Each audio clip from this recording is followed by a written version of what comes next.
अस्सलामुअलैकुम guys, welcome back to my YouTube channel quick learning with Noor. आज हम literary theory के most important topic psychoanalysis के second part को cover करने लगे हैं। In today's video lecture we are going to cover Jacques Lacan theory of psychosexual development in detail. Psychoanalysis में Sigmund Freud की contribution को हम अपने लास्ट वीडियो लेक्चर में कवर कर चुके हैं। सिगमंड फ्रॉड के अलावा जैक्स लेकॉन ने भी साइकोसेक्सुअल डेवलपमेंट की थ्योरी का आइडिया प्रेजेंट किया था। उन्होंने इस थ्योरी को किसी भी चाइल्ड की आइडेंटिटी फॉर्मेशन के लिए प्रेजेंट किया था, जो कि एक फ्रेंच साइको एनालिस्ट और साइकाइट्रिस्ट हैं। लेकॉन किसी भी चाइल्ड की पर्सनैलिटी डेवलपमेंट को 3 मेजर फेजेस में डिवाइड करते हैं। These phases are the real, imaginary order and symbolic order. और इन फेजेस को पर्सनैलिटी डेवलपमेंट के 3 मेजर स्टेजेस में कवर किया जाता है। The first one is imaginary stage, the second one is middle stage, while the third one is symbolic stage. So first of all we are going to talk about the imaginary stage. जैसा कि stage के नाम से ही ये पता चलता है कि स्टेज में किसी भी न्यू बॉर्न बेबी की इमेजिनेशंस पर फोकस किया जाता है। इमेजिनरी स्टेज में ये बताया जाता है कि किसी भी चाइल्ड में फेलिक स्टेज और इडिपस कम्प्लेक्स की डेवलपमेंट होने से पहले उसकी सेल्फ का कोई भी सेंटर नहीं होता, यानी कि उसे खुद भी अपनी पर्सनैलिटी के बारे में ज्यादा नॉलेज नहीं होती। और उस टाइम पर उस बच्चे को इन्फेंट कहा जाता है, जो कि बोलने के भी काबिल नहीं होता। वो सिर्फ इम्प्रेशंस को यूज करता है और वो फैंटेसी वाली वर्ल्ड में रहता है जिसकी कोई भी लिमिटेशंस या बाउंड्रीज नहीं होती। इमेजिनरी स्टेज से पास होने के बाद हर चाइल्ड मिरर स्टेज में एंटर करता है। जैसा कि वर्ड मिरर स्टेज ही ये रेफर करता है कि इस स्टेज में चाइल्ड मिरर को देखकर अपनी पर्सनैलिटी को अंडरस्टैंड करने की कोशिश करेगा। कोई भी चाइल्ड जब फर्स्ट टाइम मिरर के सामने जाकर खड़ा होता है तो उसे फर्स्ट टाइम अपनी पर्सनैलिटी के साथ इंटरेक्शन करने का मौका मिलता है। वो मिरर में अपनी इमेज को देखता है और मिरर में नजर आने वाली इमेज को खुद से मिलाने की कोशिश करता है। इन सिंपल वर्ड्स, वो उस टाइम अपनी पर्सनैलिटी को आइडेंटिफाई करने की कोशिश करता है। इस स्टेज में मिरर उसके लिए सिग्निफायर, जबकि मिरर में नजर आने वाली इमेज उसके लिए सिग्निफाइड का रोल प्ले करती है। यहाँ पर मिरर वो फिजिकल ऑब्जेक्ट है जो कि सिग्निफायर बनकर उसकी आंखों के सामने नजर आता है, जबकि मिरर में नजर आने वाली इमेज उसके मेंटल कॉन्सेप्ट पर बेस करती है। जब कोई भी चाइल्ड मिरर के सामने जाकर खुद को देखता है तो उसे अपनी कंप्लीट आइडेंटिटी मिल जाती है, मगर क्योंकि उस टाइम उसकी एज बहुत कम होती है, इसी वजह से उसका मेंटल कॉन्सेप्ट भी बहुत ज्यादा वीक होता है। टेरी ईगल्टन एक लिटरेरी थियरिस्ट, क्रिटिक और पब्लिक इंटेलेक्चुअल हैं, जिनका मिरर स्टेज के बारे में ये कहना है कि मिरर स्टेज में कोई भी इन्फेंट पोस्ट एक्चुअलिज्म के कॉन्सेप्ट यानी कि मल्टीप्लिसिटी ऑफ मीनिंग के आइडिया से आजाद होता है, और उस टाइम वो सिग्निफायर और सिग्निफाइड के आइडिया को कंबाइन करके एक सिंगल मीनिंग लेता है। The third one is symbolic order. इस ऑर्डर में चाइल्ड एक्सटर्नल वर्ड की लैंग्वेज को अंडरस्टैंड करना शुरू कर देता है। मिरर स्टेज के बाद चाइल्ड सिंबॉलिक ऑर्डर में एंटर करता है, जिसे द वर्ल्ड ऑफ लैंग्वेज भी कहा जाता है, क्योंकि वो ये रिकॉग्नाइज करना शुरू कर देता है कि एक साइन मीनिंग की बेसिस पर दूसरे साइन से बिल्कुल डिफरेंट होता है। इस स्टेज में किसी भी चाइल्ड को पोस्ट एक्चुअलिज्म एंजाइटी के बारे में पता चलना शुरू हो जाता है, और मिडल स्टेज में जो उसने साइन, सिग्निफाइड और सिग्निफाइड से रिलेटेड गलत कॉन्सेप्ट डेवलप किए होते हैं वो भी खत्म हो जाते हैं। इसके अलावा उसे सिग्निफाइड और सिग्निफाइड के दरमियान डिफरेंस का भी पता चल जाता है। इस स्टेज में वो ह्यूमन आइडेंटिटी को एक ऑब्जेक्ट के तौर पर परसीव करता है, जिसे वो अपने इर्द गिर्द प्रेजेंट दूसरे ऑब्जेक्ट्स में से सिमिलैरिटीज और डिफरेंसेस की बेसिस पर सिलेक्ट करता है। वो मेटाफोरिक वर्ल्ड ऑफ मिरर से निकलकर मेटोनिमिक वर्ल्ड ऑफ लैंग्वेज में एंटर कर जाता है। मिडल स्टेज में ऑब्जर्व की जाने वाली वर्ल्ड को मेटाफोरिक वर्ल्ड ऑफ मिरर का नाम इस वजह से दिया जाता है क्योंकि वो इस स्टेज में मिरर को ही अपनी पर्सनैलिटी के तौर पर परसीव करता है, और रियल एक्सटर्नल वर्ल्ड को मेटोनिमिक वर्ल्ड ऑफ लैंग्वेज का नाम इस वजह से दिया जाता है कि सिंबॉलिक स्टेज में जाकर एक चाइल्ड के सारे ओल्ड कॉन्सेप्ट्स चेंज हो जाते हैं, और वो बच्चा ये फील करना शुरू कर देता है कि मिडल स्टेज में जो अपनी पर्सनैलिटी की होलनेस की इमेज उसने देखी थी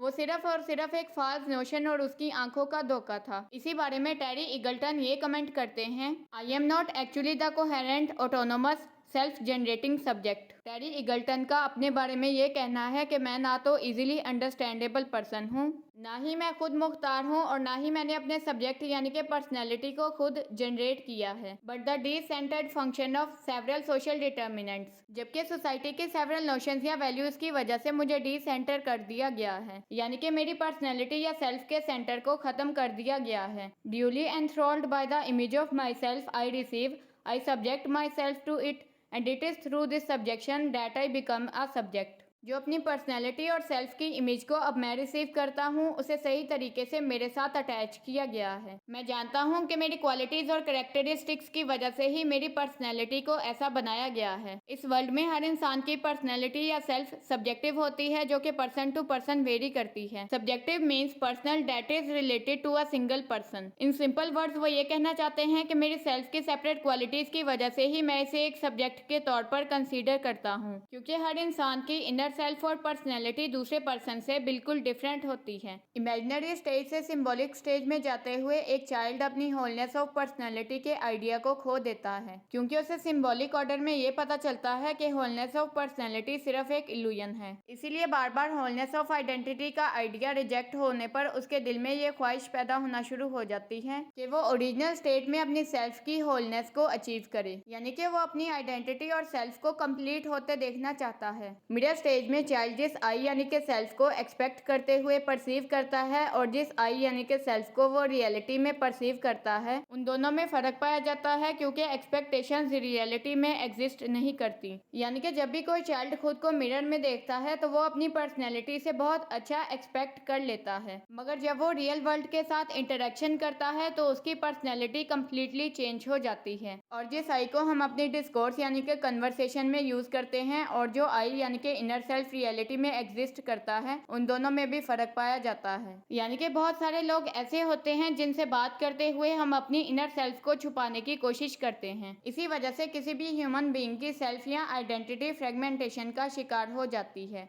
फॉर एग्जाम्पल, ह्यूमन माइंड की कॉन्शियस स्टेट यूनिटी और कोहेरेंस को डिमांड करती है, जो कि अनकॉन्शियस माइंड में नहीं पाई जाती। यानी कि कॉन्शियसली जब हम नॉर्मल पोजीशन में होते हैं तो हमें यूनिटी और कोहेरेंस की ज़रूरत होती है, मगर अनकॉन्शियस माइंड में ये क्वालिटी नहीं पाई जाती, क्योंकि अनकॉन्शियस माइंड को सिचुएशंस के साथ टैकल करना नहीं आता। ज़्यादातर टेंशन में हम अनकॉन्शियस स्टेट में चले जाते हैं, जिसमें हम गुस्सा करना शुरू कर देते हैं। अब हम जैक्स लेकॉन की थियोरी ऑफ साइकोसेक्सुअल डेवलपमेंट को कंक्लूड करेंगे। जैक्स लेकॉन अपनी थियोरी में रीडर्स को ये अलाउ करते हैं कि वो माइंड की अनकॉन्शियस स्टेट और ह्यूमन सोसाइटी के दरमियान रिलेशनशिप को एक्सप्लोर करें। उनकी प्रेजेंट की गई थियोरी सिगमंड फ्रॉइड की थियोरी ऑफ साइकोसेक्सुअल डेवलपमेंट से बहुत ज़्यादा डिफरेंट है, क्योंकि वो ये बिलीव नहीं करते कि अनकॉन्शियस सिर्फ ह्यूमन माइंड के इंटीरियर पोर्शन में प्रेजेंट होता है, जबकि उनका ये बिलीव है कि अनकॉन्शियस एक्सटर्नल वर्ल्ड में भी हमें इफेक्ट करता है। अनकॉन्शियस हमारे एक दूसरे के साथ रिलेशनशिप को भी इफेक्ट करता है, क्योंकि हम अनकॉन्शियस स्टेट में कई बार अपनी रियल आइडेंटिटी को एक्सप्रेस कर देते हैं। उन्होंने आइडेंटिटी को डीसेंटर करके डीसेंटर्ड नोशन ऑफ आइडेंटिटी को प्रेजेंट किया है, जो कि पोस्ट मॉडर्न थॉट की मोस्ट सिग्निफिकेंट क्वालिटीज में से एक है। He believes that the human self is not centered in itself but is centered with the relation to the external world. वो सिगमंड फ्रॉइड के आइडिया को रिजेक्ट करते हुए ये कहते हैं कि ह्यूमन सेल्फ सिर्फ हमारी इनर आइडेंटिटी का पार्ट नहीं होती, जबकि ह्यूमन सेल्फ के 2 पार्ट्स होते हैं, जिनमें से एक पार्ट को वो एक्सटर्नल वर्ल्ड को भी दिखाते हैं, और कभी कभी अनकॉन्शियस स्टेट में जाकर हम अपनी रियल सेल्फ को भी लोगों के सामने रिवील कर देते हैं, जिसे हम हमेशा दूसरों से छुपा कर रखते हैं और कभी भी उसे एक्सप्रेस करने की कोशिश नहीं करते। लेकॉन किसी भी चाइल्ड की आइडेंटिटी फॉर्मेशन के लिए इस थियोरी को प्रेजेंट करता है, जिसमें वो समहाउ रीडर्स के सामने इस फैक्ट को रिवील करने की कोशिश करता है कि कोई भी चाइल्ड 5 साल की उम्र में पहुंचकर अपनी सेल्फ या आइडेंटिटी को कम्प्लीटली डेवलप कर लेता है। इसीलिए इन्हीं ईयर्स में उसकी सेल्फ आइडेंटिटी और पर्सनैलिटी को इम्प्रूव करने के लिए ज़्यादा से ज़्यादा एफर्ट करनी चाहिए। तो that's all for today. Thank you so much for watching this video. अगर आज की वीडियो आपके लिए इन्फॉर्मेटिव थी तो वीडियो को लाइक शेयर करके एक अच्छा सा कमेंट भी कर दें। अगर चैनल को अभी तक सब्सक्राइब नहीं किया तो जल्दी से सब्सक्राइब करके बेल आइकन को भी प्रेस कर दें। इंग्लिश कोर्सेज से रिलेटेड एक्स्ट्रा इन्फॉर्मेशन को गेन करने के लिए आप मेरे फेसबुक पेज को भी फॉलो कर सकते हैं। किसी भी न्यू टॉपिक के सजेशन आप नीचे कमेंट सेक्शन या कम्युनिटी टैब में दे सकते हैं। तो guys, take care of yourself. We will meet in the upcoming video lecture. Till then, अल्लाह हाफिज।